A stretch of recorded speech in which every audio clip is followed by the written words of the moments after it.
마태복음 22장 15절에서 22절의 말씀 우리 함께 읽도록 하겠습니다. 이에 바리새인들이 가서 어떻게 하면 예수를 말의 올무에 걸리게 할까 상의하고 자기 제자들을 헤롯 당원들과 함께 예수께 보내어 말하되 선생님이여 우리가 아노니 당신은 참되시고 진리로 하나님의 도를 가르치시며 아무도 꺼리는 일이 없으시니 이는 사람을 외모로 보지 아니하심이니이다. 그러면 당신의 생각에는 어떠한지 우리에게 이르소서. 가이사에게 세금을 바치는 것이 옳으니이까 옳지 아니하니이까 하니 예수께서 그들의 악함을 아시고 이르시되 외식하는 자들아 어찌하여 나를 시험하느냐. 세금 낼 돈을 내게 보이라 하시니 데나리온을 하나를 가져왔거늘 예수께서 말씀하시되 이 형상과 이 글이 누구의 것이냐. 이르되 가이사의 것이니이다. 이에 이르시되 그런즉 가이사의 것은 가이사에게 하나님의 것은 하나님께 바치라 하시니 그들이 이 말씀을 듣고 놀랍게 여겨 예수를 떠나가니라. 아멘. TV 프로그램 중에 이 100분 토론 같은 이 프로그램들이 있죠. 서로 다른 입장에서 서 있는 사람들이 자신의 생각을 가지고 토론 또는 논쟁을 합니다. 그런데 이 토론 프로그램을 보다 보면 이 코미디보다 더 웃긴 상황들을 우리가 마주하기도 하죠.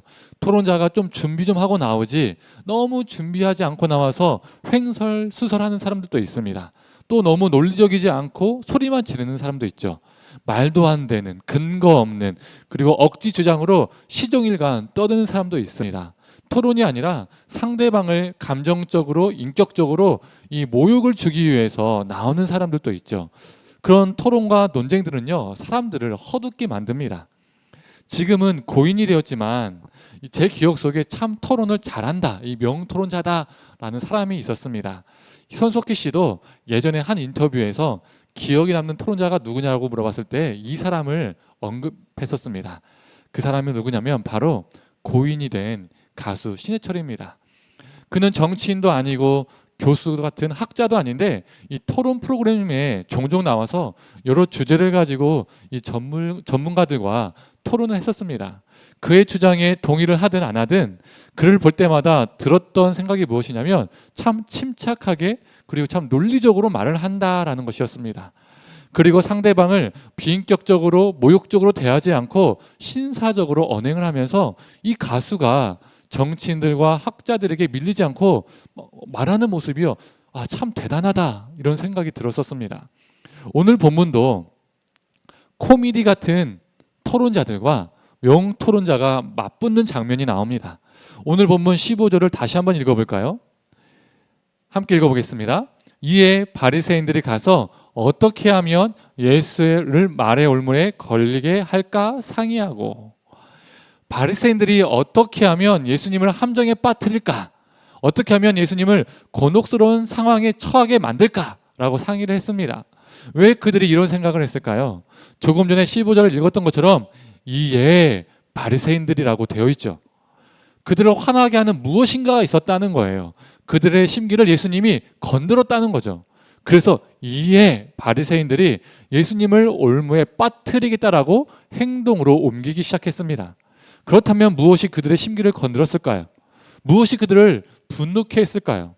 오늘 보면 바로 앞 사건이 무엇이냐면 예수님께서 혼인잔치 비유를 하셨습니다. 또 평행 본문인 마가복음과 누가복음에서는 포도원 농부 비유를 하셨어요. 서로 다른 비유지만 이 두 비유는요 공통점이 있습니다. 먼저 혼인잔치의 비유의 내용은 무엇입니까? 간략하게 설명하면 왕이 종들을 시켜서 사람들을 혼인잔치에 초대를 합니다. 그러나 그 초대받은 사람들은 그 잔치를 거부하죠. 심지어 왕의 종들을 모욕하고 죽이기까지 합니다. 그냥 종이 아닙니다. 왕이 보낸 종이에요. 왕의 뜻을 전하는 그 종을 죽였다는 것은 왕의 뜻을 받들지 않겠다라는 뜻입니다. 왕을 왕으로 보지 않겠다는 거죠. 도전입니다. 왕을 향한 반역이죠. 그래서 왕이 그들을 어떻게 합니까? 왕의 명령을 거부한 그들을 불충한 자, 왕권에 도전한 자, 이 반역자들로 보고 그 반대 세력을 어떻게 합니까? 처단합니다. 왕이 군대를 보내서 그들을 진멸하고 그들이 다스린 성읍까지도 불사르죠. 두 번째로 포도원 농부 비유는 어떻습니까? 포도원 주인이 농부들에게 포도원 소출에 대한 비용을 받기 위해서 종을 보냈습니다. 그런데 그들이 종을 심히 때리고 능욕하고 심지어 세 번째 종은요, 죽입니다. 그래서 이 주인이 마지막으로 자신의 아들을 보냈는데 아들마저도 잡아 죽여서 포도원 밖으로 내던지죠. 그래서 이 포도원 주인이 그 농부들을 어떻게 했습니까? 그들을 진멸합니다. 이 두 비유의 공통점은 첫 번째로 왕을 왕으로, 주인을 주인으로 이 종들이 받아들이지 않고, 사람들이 받아들이지 않고 거부했다는 겁니다. 두 번째로 왕 또는 주인이 보낸 사람을 능욕했다는 거예요. 세 번째로 그 결과 그들은 진멸당했습니다. 심판당했죠. 이 두 비유에서 왕을, 주인을 거부한 자들, 그래서 심판을 받은 사람들은 누구를 가리킬까요? 바로 바리새인들, 그리고 그들과 비슷한 종교 지도자들과 그들과 함께 동조한 사람들을 말합니다. 그런데 그 당시 바리새인들은 자신들을 어떻게 생각했습니까? 바리새인 뜻 자체가 구별되다라는 의미를 가지고 있어요. 그래서 자신들은 어느 누구보다 특별하고 거룩한 자라고 생각했습니다. 어느 누구보다 하나님과 더 가깝고, 다른 사람들은 천국에서 탈락할지라도, 심판받을지라도 자신들은 심판을 면하고 천국에 들어가는 1등 시민이라고 스스로 여겼습니다. 자신들은 특별하다고 여긴 거죠. 그런데 예수님이 그들을 향해서 그렇지 않다라고 비유를 하신 거예요. 천국 1등이 아니라 심판 1등, 지옥 1등이야 라고 그들 향해 말씀하신 거죠. 심지어 오늘 본문인 이 마태복음에서는 이 두 비유가요, 연속으로 나옵니다. 예수님께서 먼저 포도원 농부 비유를 말씀하시고 바로 혼인잔치 비유를 연속으로 말씀하세요. 예수님께서 이 바리새인들 향해서 연타를 때리시는 거예요. 요즘 말로 하면 원펀치, 투펀치를 한 거예요. 그리고 예수님은 이것뿐만 아니라 이전부터 바리새인들을 향해서 계속 쓴소리를 하셨죠. 그들 향해서 독사의 자식들아 이렇게 호통을 치셨어요. 이게 너무나 점잖게 표현된 건데 요즘 말로 하면요, 육두문자입니다. 쌍욕이에요. 그들의 위선을 예수님께서 들춰내시고 고발하셨죠. 그들의 입장에서는 예수란 존재는 무엇입니까? 자신들의 기득권을 위협하는 존재였습니다. 그런 상황 속에서 예수님이 두 비유로 자신들의 뼈를 때리는 거예요. 한 대 맞은 것도 기분 나쁜데 두 대 맞으니까 바리새인들이 화가 치밀어 올랐습니다. 그래서 오늘 본문 16절을 보면 바리새인들이 어떤 행동을 취하죠? 헤롯 당원들과 함께 예수님을 찾아갑니다. 논쟁하기 위해서요. 이게요, 참 재미있는 조합이에요. 왜 재미있는 조합이냐면 그 당시 헤롯 당원들은 대표적인 친로마적 집단이었습니다. 반면 바리새인들은 로마에 대한 반감이 많은 집단이었어요. 왜 바리새인들이 이 로마에 반감이 많은 집단이 되었냐면, 이거 설명하면 긴데 나중에 설명할 기회가 있으면 한번 해보겠습니다.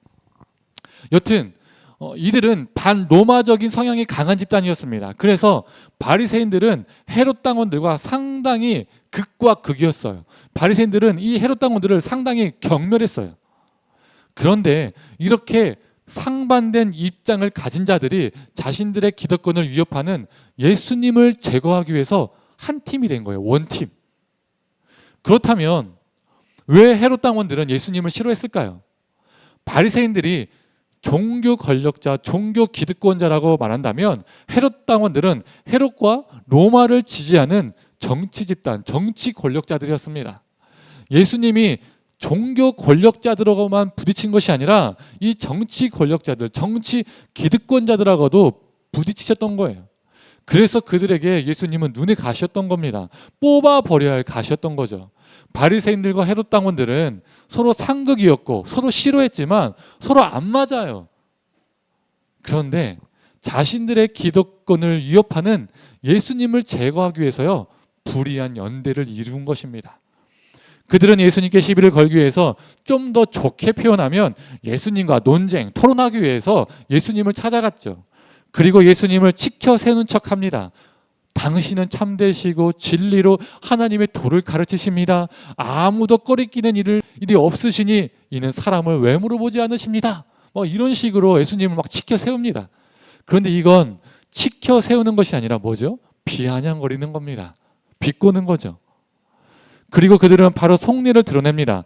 논쟁의 주제를 던지죠. 그게 뭡니까? 우리가 잘 알고 있는 가이사에게 세금을 내는 것이 옳은 것입니까? 아니면 옳지 않은 것입니까? 라고 질문을 던집니다. 그들의 질문은요, 상당히 사악해요. 왜 사악할까요? 만약에 예수님께서 가이사에게 세금을 내는 것이 옳다라고 대답하시면 이 대답은 헤롯 당원들에게는요, 좋은 대답입니다. 그들은 친로마적인 집단이었으니까요. 그래서 로마에 대한 그 세금을요, 늘 납부해야 된다라고요, 적극적으로 찬성했던 사람이에요. 그러니까 예수님이 가이사에게 세금을 내는 것은 옳은 것입니다라고 하면요, 그들은 너무 좋죠. 그러나 그렇게 대답을 한 순간 예수님은 바로 어떤 사람이 됩니까? 친로마적인 발언을 한 매국노가 되는 거예요. 매국노. 바리새인들과 이스라엘 백성들에게는요, 분노를 일으키는 답변이 되는 겁니다. 반대로 예수님께서 가이사에게 세금을 내는 것은 옳지 않다라고 대답하시면 어떻게 됩니까?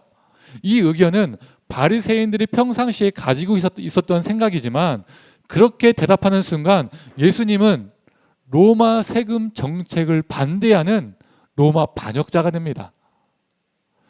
서로 적대시하는 이 두 집단이 몰려와서 동시에 이 질문을 던진다는 것은 상식적으로요, 빠져나갈 구멍이 없다는 거예요. 어떤 대답을 하든 한쪽에는 좋은 대답이고 한쪽에는 싫은 대답인 거예요.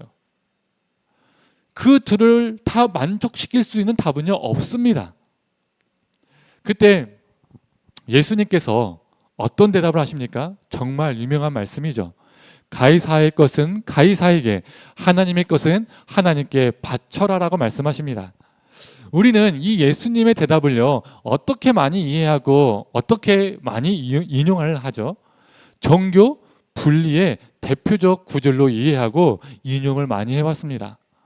정치는 정치인들이 하는 것이고 신앙인들은 정치에 그렇게 관심을 두면 안 된다.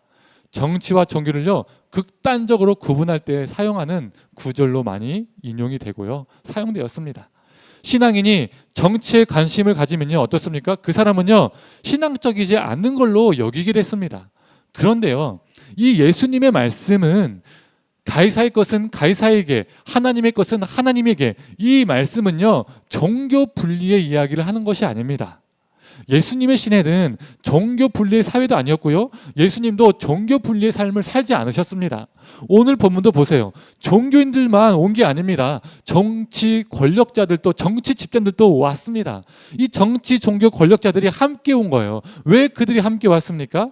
예수님께서 평상시에 정치와 종교를요, 매번 질타하셨기 때문에, 이 정치 종교 기득권자들의 타락을 폭로하고 저항하셨기 때문에 그들이 예수님을 해하려고 온 거죠. 예수님은 종교 분리를 하셔서 나는 하나님의 아들이니까 신앙적인 것만, 영적인 것만, 종교적인 것만 비판하겠어, 종교만 뜯어고치겠어, 이렇게 말씀하지 않으셨다는 거예요. 성도님들, 신앙적인 것이 무엇입니까? 우리의 믿음이 발현되어야 하는 곳은 어디입니까? 교회 안에서 하는 것만이 신앙적인 것이고 우리 믿음은 교회 안에서만 발현되나요? 아닙니다. 우리 신앙은요, 우리의 모든 삶, 정치, 경제, 문화, 교육, 수많은 제도 속에서 발현되어야 합니다. 그래서 교회 안에서 하는 것만이 신앙적이고 영적인 것이 아니라 경제활동, 문화활동, 교육활동, 정치활동, 우리 정말 일상적인 소비활동, 그 모든 것들이 우리에게 신앙적이고 영적인 겁니다. 다만 우리의 그 신앙적인 행위들이 건강하냐, 건강하지 못하냐, 옳으냐, 옳지 못하냐, 이 차이가 있는 것이죠. 우리 총회법 안에도요, 우리 대한예수교 총회법 안에도 정치 조항이요, 엄청나게 실려 있습니다. 이처럼 정치와 종교는 뗄래야 뗄 수 없어요. 올바른 종교가 되기 위해서는 올바른 정치가 있어야 되고, 올바른 정치가 있기 위해서는 올바른 종교가 있어야 됩니다. 정치를 하는 것은 나쁜 것이 아니에요. 뭐가 나쁘냐? 정치꾼이 되는 게 나쁜 것이죠. 우리가 오늘 본문을 제대로 이해하기 위해서는 형상이라는 단어에 주목을 해야 됩니다. 그들이 예수님께 가이사에게 세금을 내는 것이 옳은 것입니까? 옳지 않은 것입니까? 라고 질문을 던졌을 때 예수님은 세금 내는 돈을 내게 보이라 라고 말씀하셨죠. 그리고 그 중에 한 명이 데나리온을 가지고 왔습니다. 예수님께서 그 데나리온을 보시고 이 동전의 형상과 뭐가요?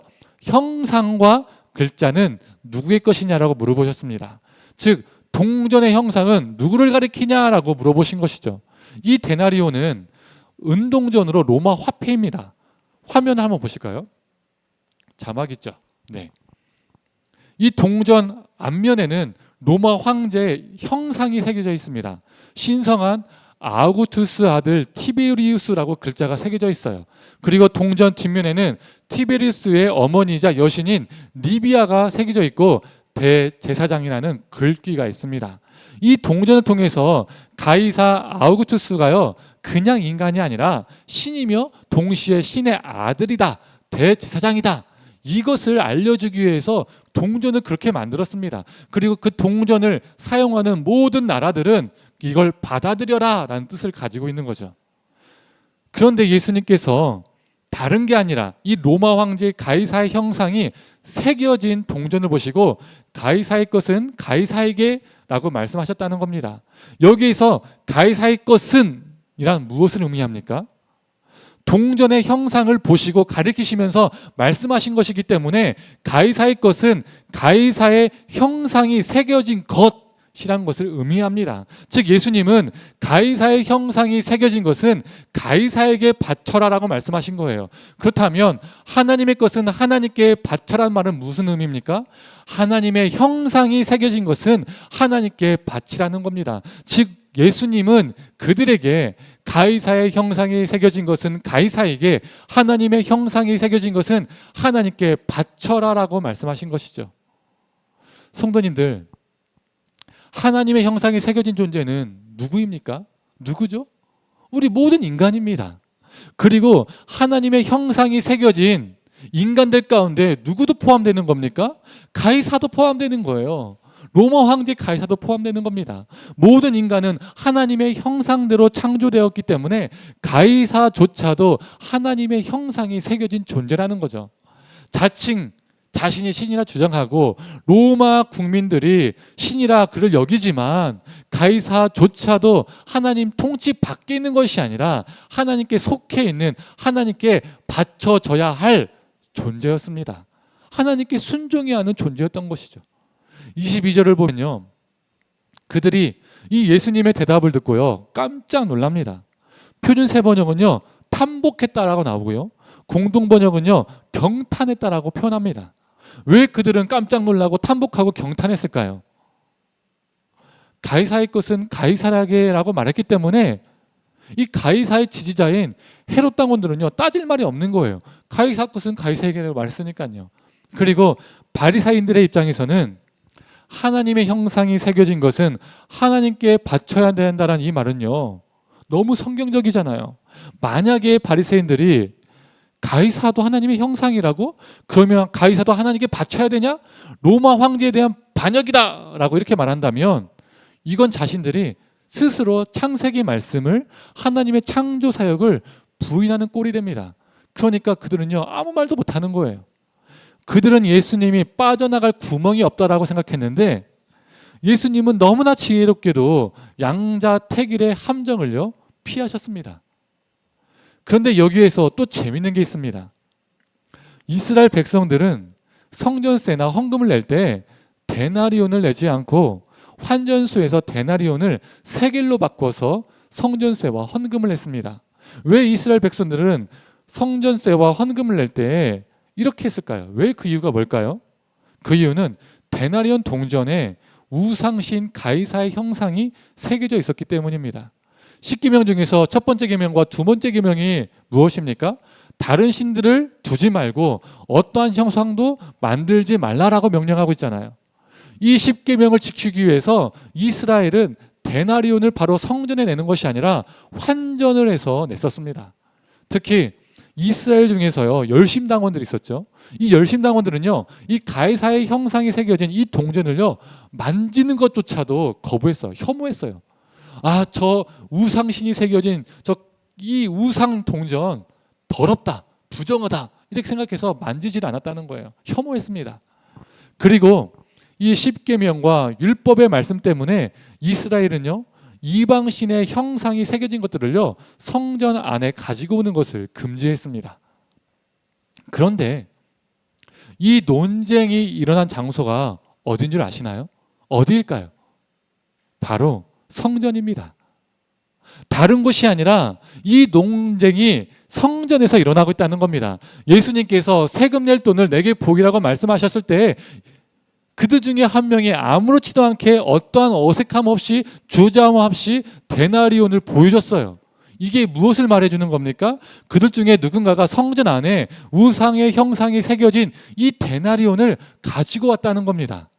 자신들은 하나님의 백성인데 하나님의 백성들은 우상이 새겨진 어떠한 것도 성전에 가져오면 안 되는데 성전에 지금 가지고 왔다는 거예요.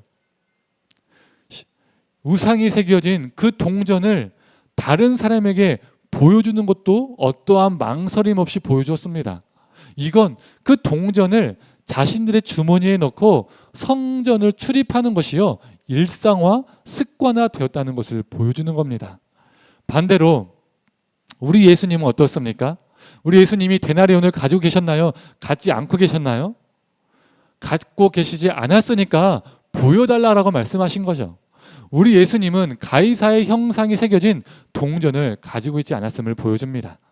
만약에 헤롯 당원 중에서 한 명이 동전을 보여준 것이라면 아무리 그들이 친로마적이어도 그래도 그들의 혈통과 그들의 민족이 무엇입니까? 이스라엘이잖아요. 유대인이잖아요. 그래서 유대인으로서 넘어서는 안 될 선이 있죠.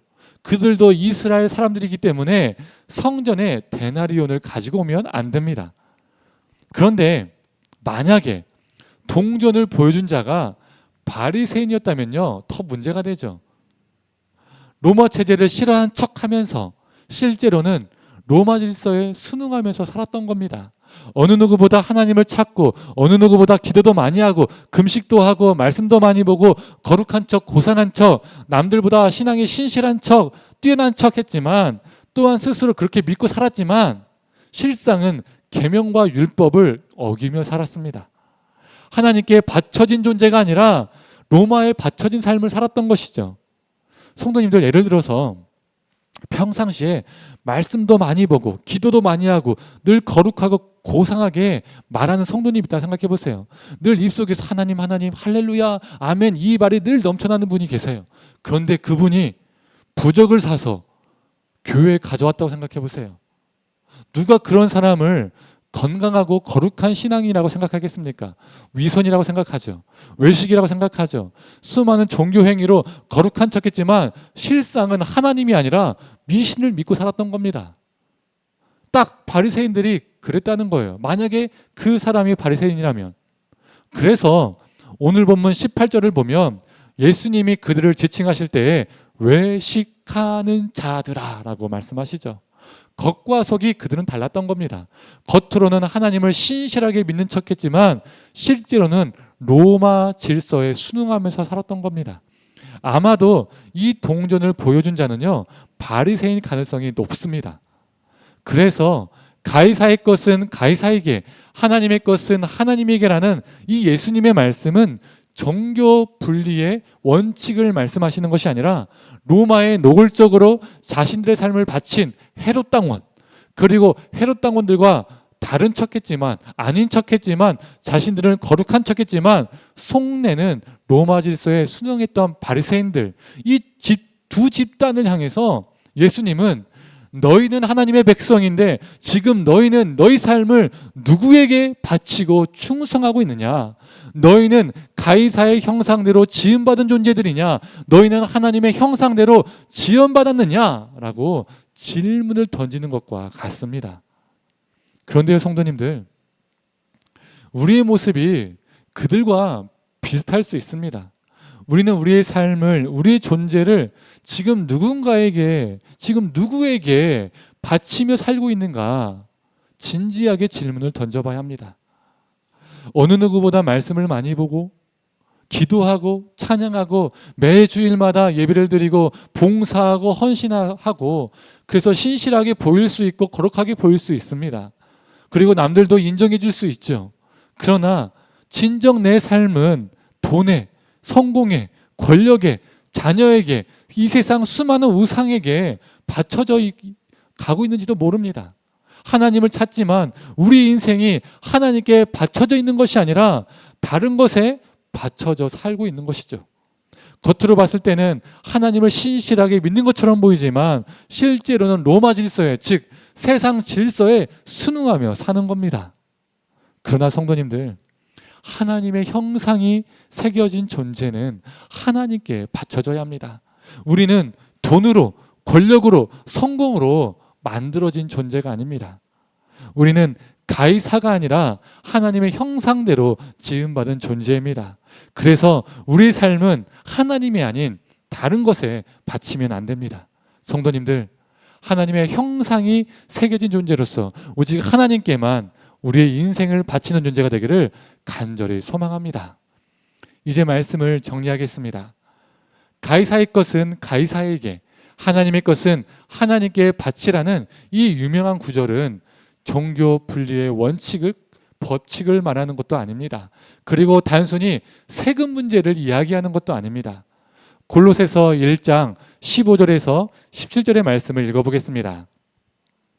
그는 보이지 아니하는 하나님의 형상이시요 모든 피조물보다 먼저 나신 이시니 만물이 그에게 창조되되 하늘과 땅에서 보이는 것들과 보이지 않는 것들과 혹은 왕권들이나 주권들이나 통치자들이나 권세들이나 만물이 다 그로 말미암고 그를 위하여 창조되었고 또한 그가 만물보다 먼저 계시고 만물이 그 안에 함께 섰느니라. 성경은 예수님이 하나님의 형상임을 선언합니다. 가이사와 같은 이 세상의 왕권들, 주권들, 통치자들, 권세들도요, 예수님을 통해서 창조되었음을 천명합니다. 모든 만물이 무엇입니까? 그로 말미암아 창조되었다라고 선포하고 있죠. 우리 예수님은 하나님의 형상이시기에 우리가 하나님의 형상대로 지음받은 존재라는 것은 우리가 예수님을 본받아 살아간다는 것, 예수님이 걸어가신 그 길을 걸어간다는 것, 예수님의 삶을 따라 내 삶을 바친다는 것을 의미합니다. 성도님들, 이 세상의 수많은 사람들은 왕권, 주권, 권세, 통치자들, 즉 이 땅의 수많은 가이사에게 자신의 삶을 바치고 그것을 노골적으로 또는 몰래 아닌 척하지만 속으로는 그것들을 추종하며 살아갑니다. 그리고 세상 질서에 순응하며 그 안에서 불의와 거짓도 일삼기도 합니다. 우리가 TV나 뉴스를 보면 어떻습니까? 헛된 곳에 자신의 삶을 바친 사람들의 모습을 자주 보게 되죠. 그들의 삶을 보면 어떻습니까? 상식 불가의 말과 행동을 보여줍니다. 서슴없이 악을 행하기도 합니다. 왜 그렇습니까? 헛된 것에 자신의 삶을 바쳤기 때문에 그 모든 것들이 가능한 겁니다. 성도님들, 이런 세상 속에서 헛된 것에 우리 삶을 투신하는 것이 아니라 오직 하나님께만 바치기를 원합니다. 우리 예수님이 자신을 바쳐 생명의 역사를 베푸셨던 것처럼 우리도 오직 하나님께만 우리 삶을, 우리 생명을 바쳐서 우리를 통해서 생명의 역사, 구원의 역사가 일어나기를 간절히 원합니다. 이 시간 함께 찬양하고 우리 기도하도록 하겠습니다.